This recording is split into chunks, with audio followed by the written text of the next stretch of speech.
Ọ̀yọ́ àti àjòjì tí wọ́n ń gbé Ọ̀yọ́ kí ìpínlẹ̀ Ọ̀yọ́ lè dára. Mo fẹ́ kí ẹ bá wa yan ọ̀nà ẹ̀. Kí ni pàtó tíjọba yín fẹ́ ṣe láti rí pé àwọn tó jẹ́ wípé wọ́n máa jẹ́ ọjọ́ ọ̀la fún orílẹ̀-èdè àti fún Ọ̀yọ́ state yìí tí a máa lè fi wọ́n sí ipò iṣẹ́ tí ó yẹ tí wọ́n máa fi wúlò tí wọ́n ò ní máa lọ join àwọn ẹgbẹ́ oníyàwó àti àwọn ẹgbẹ́ tí ó mu oògùn olóró káàkiri tí wọ́n ní ọwọ́ tó bá dilẹ̀ ní èṣù máa ń bẹ̀ lọ́wọ́ ẹ̀. So yẹn mo fẹ́ kí ẹ ṣe àlàyé ẹ̀ fún àwọn ará ilé wọ́n á lè fi etí wọn gbọ́. Bá a ṣe sọ during ìgbà tá à ń ṣe ìpolongo ìbò àwọn ọ̀dọ́ wọ́n wà central sí akitiyan wa. Tí a bá wo ìbò ní Ọ̀yọ́ state tí ẹ ti ní comparative advantage over and above àwọn states tó wà lẹ́gbẹ̀ẹ́ wa àbí yálà ní orílẹ̀-èdè yìí gan ni ilẹ̀ tọ́lọ́run fi jíǹkì wa ó ní comparative advantage wa torí ilẹ̀ tó lọ́ràá ilẹ̀ tó tún sàn fún wàrà àti oyin ni. Àwọn èèyàn wọ́n ti ń rò pé ó yẹ ká ti ṣe léyìí ká ti ṣe tọ̀hún ṣùgbọ́n ẹ mọ iṣẹ́ tí èmi kọ́ engineering ni. Tẹ́ bá rí engineer tó ń wúlẹ̀ lẹ́yìn ilé yín tó ń la ilẹ̀ nǹkan tí ó fẹ́ kọ́ sórí ẹ̀ àbí tó fẹ́ ṣe ó ti parí ẹ̀ lórí ìwé. Yàmípo ti ṣe design yẹn ó ti ṣe gbogbo calculations tó yẹ kó ṣe and that takes time láti lay foundation fún ètò tí àwọn ọ̀dọ́ tí wọ́n á fi ríṣẹ́ ṣe. A ti bẹ̀rẹ̀ ẹ rí i pé níbi ọ̀sẹ̀ méjì sẹ́yìn a launch pẹ̀lú private company a launch farm crowding funding arrangement. About 50,000 farmers ni I believe pé wọ́n benefit nínú program yẹn. Secondly, most of the farm settlements ta ní a sọ pé a fẹ́ sọ wọ́n di farm estate. So farm estate mean pé kò ń ṣe pé àwọn tó ń gbin nǹkan òun nìkan ni àmójútó but àwọn tí wọ́n fẹ́ process tí a bá gbìn àwọn náà lọ́wọ́ wà nínú ẹ̀. Ẹ fi iléèwé síbẹ̀ ẹ fi gbogbo nǹkan tó jẹ́ pé kò ní jẹ́ kí àwọn tí ẹ bá mú lọ sínú oko wọ́n á bẹ̀rẹ̀ sí máa rò pé àbáwọn miss nǹkan kan ní ìgboro ni gbogbo ẹni a fi sí inú ibẹ̀. So àwọn ọ̀dọ́ wa first láti ìgbà tá a ti wọlé ẹ rí i pé because a ti fún wọn ní hope pé ọjọ́ ọ̀la á dà. Ṣé gbọ́ kí gbogbo àwọn ọ̀dọ́ ibi tó ti wá mú gbó ní àwọn agbègbè wa some of them ni wọ́n ti ń jáwọ́ nínú ẹ̀ táwọn náà ta ti ń rí wọn tí wọ́n ti ń wá sí ọ̀dọ̀ wa pé ok àwọn ò fẹ́ ṣe irú kíní mọ́ kí ni ètò tíjọba ní fáwọn. Bẹ́ẹ̀ ni kí lè ètò tíjọba ní fún wọn. So gbogbo yẹn là ń note oṣù mẹ́ta nínú ìjọba is so short láti sọ pé ok gbogbo ohun tí ó ti bàjẹ́ látẹ̀yìnwá a lè sáré correct ẹ̀ but tá a bá wà lórí trajectory tí ó jẹ́ pé àwọn èèyàn rí orí pé òpó tá a fẹ́ tọ̀ ní ó wà easier so òpó yẹn ó ti wà ńlẹ̀ ńsìn everybody mọ̀ pé agriculture àti value chain ẹ̀ ó ní à ń lò láti jẹ́ kí àwọn èèyàn wa kí àwọn ọ̀dọ́ wa á attract wọn sí business yẹn. ẹ ṣeun gómìnà. bẹ́ẹ̀ ni so one last thing tí mo fẹ́ mention ó ní pé tí a bá ṣe tó tọ́ fún àwọn ọ̀dọ́ then a lè sọ pé ok ìjọba yìí gan failure ni so mo fẹ́ káwọn èèyàn dì í mú pé àwọn ọ̀dọ́ wọ́n wà central and àwọn ní àwọn kan lọ pàkú tẹ́lẹ̀. bẹ́ẹ̀ ni they are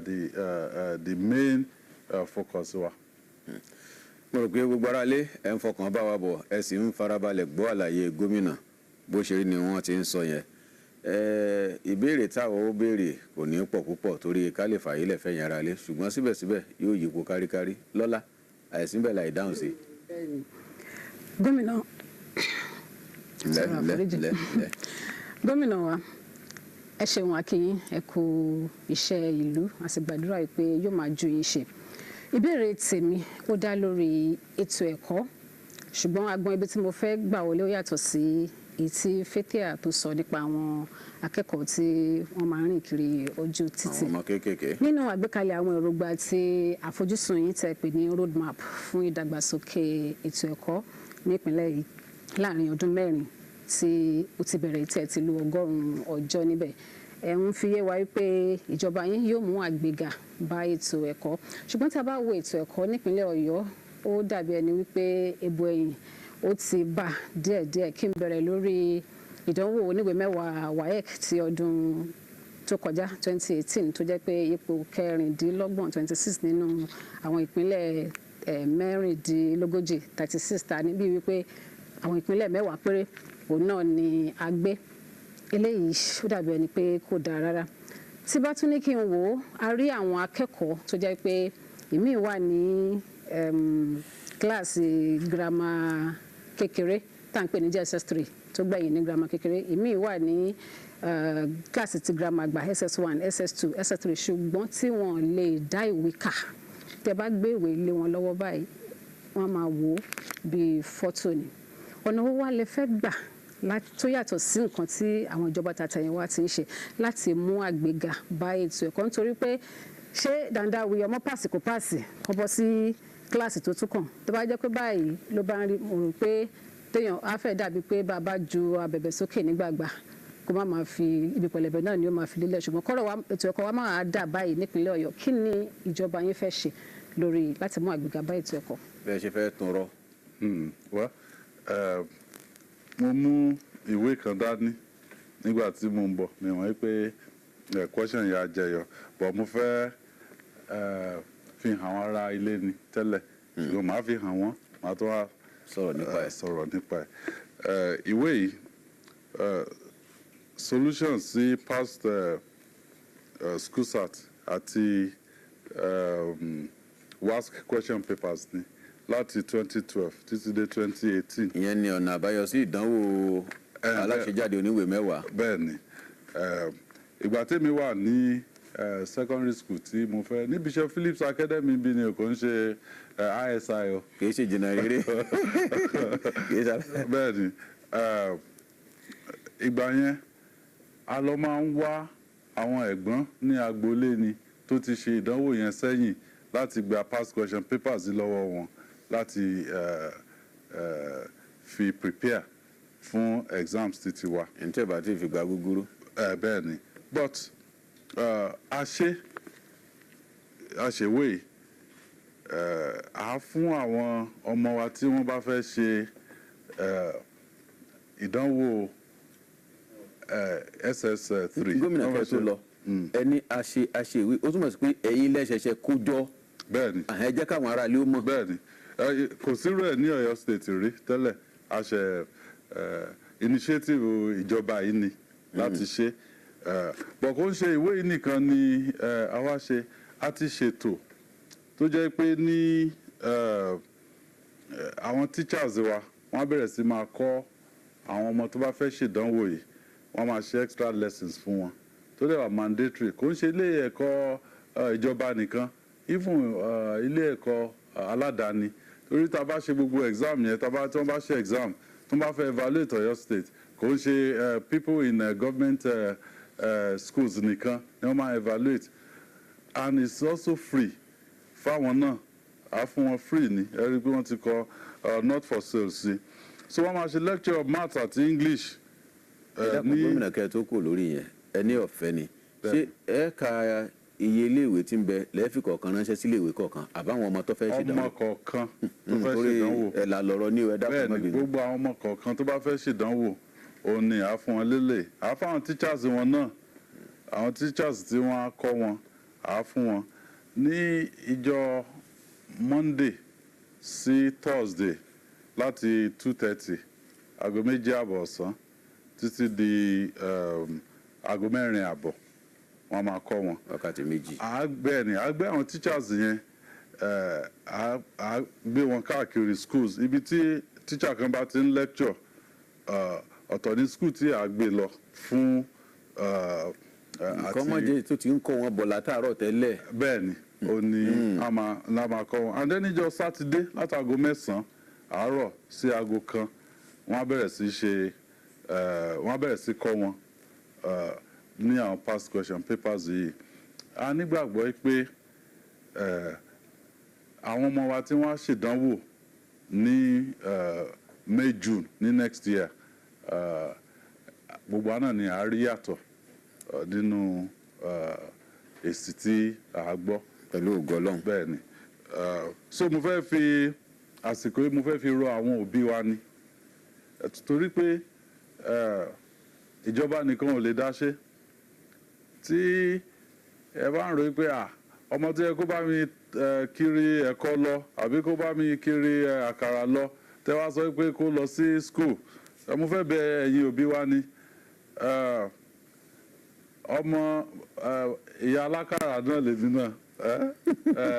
my grandmother ẹni tó bá lọ sí àjíà ẹni tó màmá tó bí bàbá tó bí mi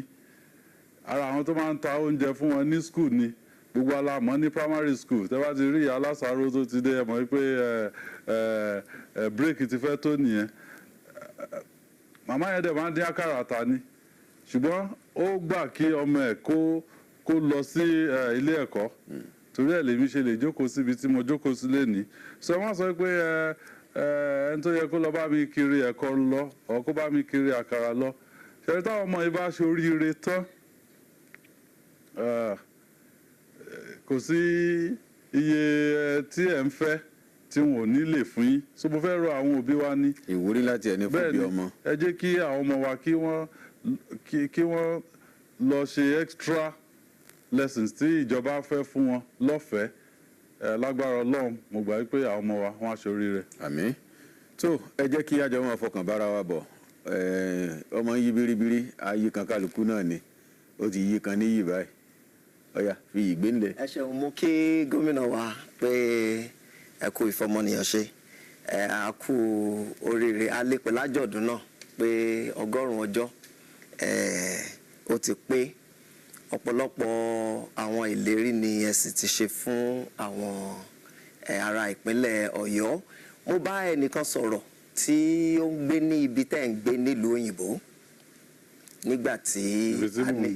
nílùú òyìnbó ó ní pé ó ti gun flight kó lọ sílé ẹjọ́ kó lọ sọ pé wàá sọ àdírẹ́sì ibi tí mo gbé bẹ̀. ó ní pé mo mọ gómìnà yìí ó ní pé èèyàn dáadáa ni ó ní pé òun sì mọ̀ pé nǹkan tó wà lọ́kàn ẹ̀ ni pé kì í ṣe pé kúkú nílò àwọn nǹkan kan nínú ìjọba bí ó ṣe pé ó fẹ́ ran ìlú lọ́wọ́ tí mo fẹ́ mú jáde nìyẹn ẹ sì ti gbé àwọn ìgbésẹ̀ takuntakun owó oṣù yín nígbà tí ẹ sọ̀rọ̀ ńjọ́ sí ẹ tí ẹ mọ̀ pé kò jù bẹ́ẹ̀ lọ ẹ ní pé ẹ fún àwọn pensioners tí wọ́n jẹ́ teacher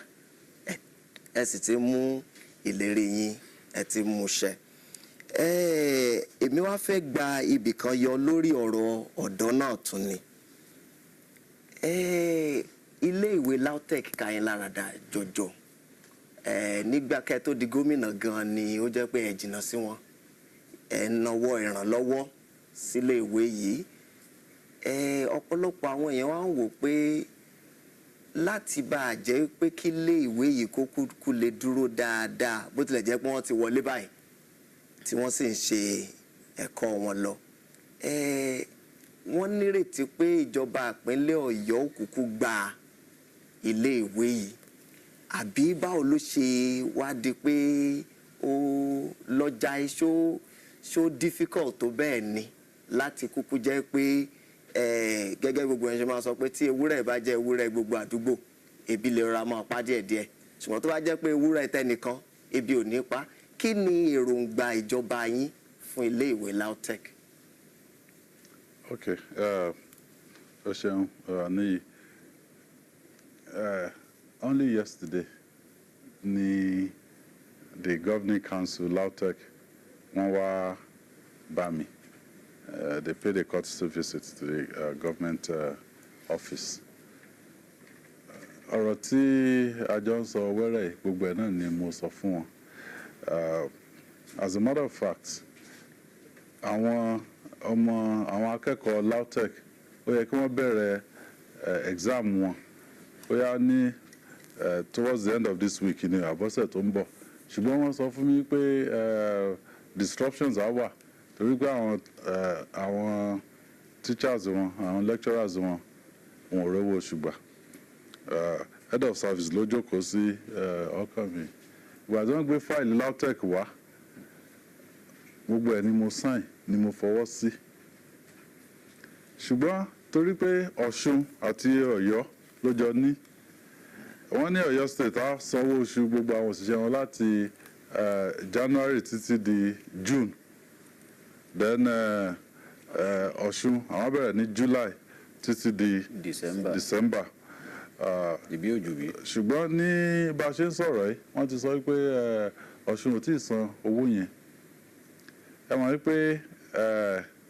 wọ́n ní tí kinní kan tó bá wà ní gógó imú èèyàn à á rọra fi ọgbọ́n òní ẹ̀ fi mú kúrò. Mo sọ fún àwọn governing council LAUTECH pé kò lè continue báyìí ní ìjẹta àbí ìjẹrin ìgbà tí à ń ṣe security summit fún South West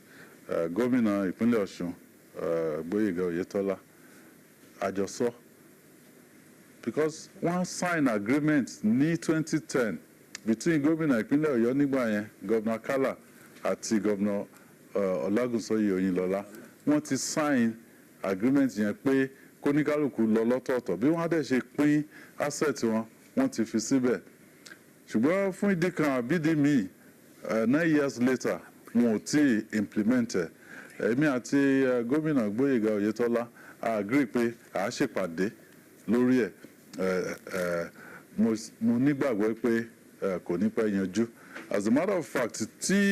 because mi ò fẹ́ kí wọ́n extend the ọjọ́ tí àwọn ọmọ wa lò tí wọ́n fi parí semester yìí mo ti mọ̀ lára wọn tó jẹ́ pé wọ́n ti lo ọdún mẹ́rin extra tí wọn ò tí jáde so tí Ọ̀yọ́ state á sanwó yẹn tí Ọ̀ṣun ò bá san so that àwọn teachers yẹn ò ní lọ on strike àwọn lecturers wọn ò ní lọ on strike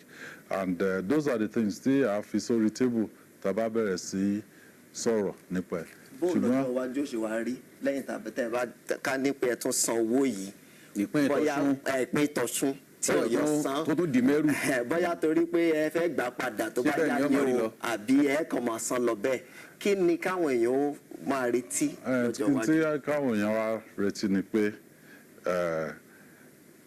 kò ní máa bí wọ́n ṣe ń rọ̀nù LAUTECH nsìn sùúrù tó lọ́jọ́ ni láti ensure pé there's a different approach láti run ẹ̀. èmi ò fẹ́ sọ pé màá gba LAUTECH kúrò lọ́wọ́ Ọ̀ṣun ṣùgbọ́n mo lè sọ pẹ̀lú ẹnu fún àwọn èèyàn ìpínlẹ̀ Ọ̀yọ́ pé àwọn pé tí ọkọ àtìyàwó tí wọ́n bá jọ wà tí iná ò fẹ́ wọ̀ mọ́ wọ́n á lọ sí ilé ẹjọ́ kọ́kọ́kọ́kọ́ òrùka yìí náà ti lọ sí ilé ẹjọ́ kọ́kọ́kọ́ ní Bàpò àwọn oríṣiríṣi story ni ẹ gbọ́ níbẹ̀. rọpò ń bẹ. tó bá jẹ́ pé divorce náà ni àgbẹ̀yìn èmi gẹ́gẹ́ bí gómìnà ìpínlẹ̀ Ọ̀yọ́ I won't shy away from taking that course bẹ́ẹ̀ nítorí pé LAUTECH òun ni ilé-iṣẹ́ tó wà ní Ògbómọ̀ṣọ́ bẹ́ẹ̀ ni ibi tí gbogbo majority àwọn Ògbómọ̀ṣọ́ economy Ògbómọ̀ṣọ́ ibi tí wọ́n ti ń jẹun. Bí wọ́n rọ̀ mọ́ nìyẹn. Bẹ́ẹ̀ ni ẹ̀dẹ̀ rí pé they've had it rough this past years. Gbogbo wọn ti lọ Gbogbo dé. àti wọ́n parí tí wọ́n ti school tí nǹkan ò lọ déédéé ń bẹ̀. I mean, it's struck at the heart of the economy ní Ògbómọ̀ṣọ́, and it's something that is not acceptable to us. Ó ṣeun níyì a sì dúpẹ́ lọ́wọ́ gómìnà fún bí ẹ ṣe rọra ń bá wa tó wẹ́lẹ́wẹ́lẹ́ wẹ́rẹ́wẹ́rẹ́ yẹn náà láàárọ̀ a máa bá kinní ọ̀hún bọ̀ ṣùgbọ́n gẹ́gẹ́ bí ìlérí tá a ṣe ẹ̀yin ará ilé mo mọ̀ pé ara kálukú ti máa wá gàlẹ́gàlẹ́ pé ṣe bí wọ́n láàánú ọ̀dà sí ẹ̀yin gan lẹ ní á fi àyè sílẹ̀ láti jẹ́ kí gómìnà dá ọ̀fun tòló díẹ̀ àti gbogbo wa náà ṣùgbọ́n kó tó dìgbà yẹn ẹ jẹ́ kí n tètè máa sọ fún wa wípé igbákejì gómìnà wa ní ìpínlẹ̀ Ọ̀yọ́ ẹnjìníà Rauf Fọláníyàn bí mo ti sọ lẹ́ẹ̀kan FNSC wọ́n bẹ́ẹ̀ bí akọ̀wé ìjọba wa nípínlẹ̀ Ọ̀yọ́ arábìnrin Olúbánwò Adéọ̀sùn wọ́n wà ń kalẹ̀ àti olórí òṣìṣẹ́ gómìnà olóyè Lukman Oyèbísí Làkà bẹ́ẹ̀ ni olórí òṣìṣẹ́ ọba wa nípínlẹ̀ Ọ̀yọ́ Excellency tí a nìyẹn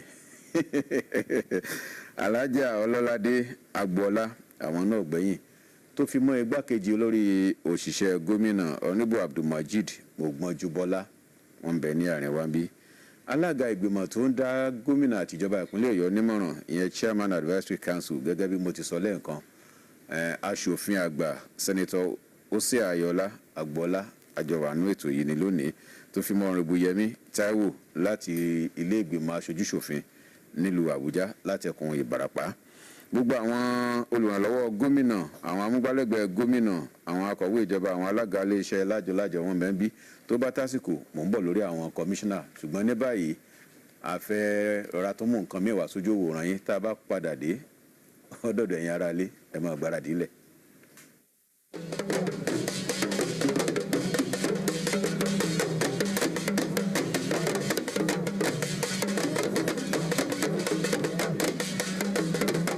In fact, with the few days, people have known the difference between our own administration and the past administrations. And we can see from the beginning that the government made promises during its electioneering campaign, and he has started to unfold his promises. And by the grace of Almighty Allah, we will end up very well, as we have started very well. That 100 days he has spent is just like a day. And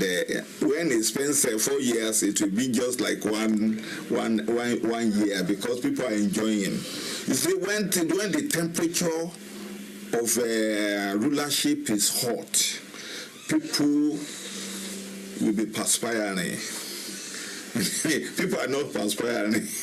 We are more or less in a temperate atmosphere of rulership and governorship under His Excellency. He has done so many fundamental things about education, about health, about people's welfare, about deliverables for common man's prosperity, life more abundant, like Chief Obafemi Awolowo. So I can say that as far as I'm concerned, he has gotten a good pass mark. That the man is doing really fine. In fact, he has touched almost every area. If you go to Orochogona, you will see that the road are bad and people can move very well. And if you go look at the educational sector, the man is doing really fine. In fact, where he needs to change, he is doing it, and where he needs to continue, there is what we call a ò sì rí ìtura dídùn nípínlẹ̀ Ọ̀yọ́. Ṣèyí Mákindé ti dé. Àwa ọmọ ìpínlẹ̀ Ọ̀yọ́ ká jọ fọwọ́sowọ́pọ̀. Bẹ́ẹ̀ni àní òsì ọ̀rọ̀ ti kúrò lọ́rọ̀ àbámọ́dá ọjọ́ ọ̀hún ti dé ọwọ́ rẹ ti bèkúdà tó fífẹ́ fi ṣèyí ọjọ́ ti pẹ́. Ìwọ òkúkú kájú tu lú ọ̀rán nídìí òṣèlú ló jẹ́ àwa iléeṣẹ́ amóhùnmáwòrán alátagbà MMAC online television pẹ̀lú ìfọwọ́sowọ́pọ̀ Mustapha Lanre Ọládipúpọ̀ láti wọ̀tú Ìbàdàn South East Local Government parapọ̀ kọjú síbi ayé kọjú sí agbépẹ̀kun ahọ́n sókè wípé ṣèyí ti ṣèyí ọpẹ́ ní f'Olúwa. MMAC television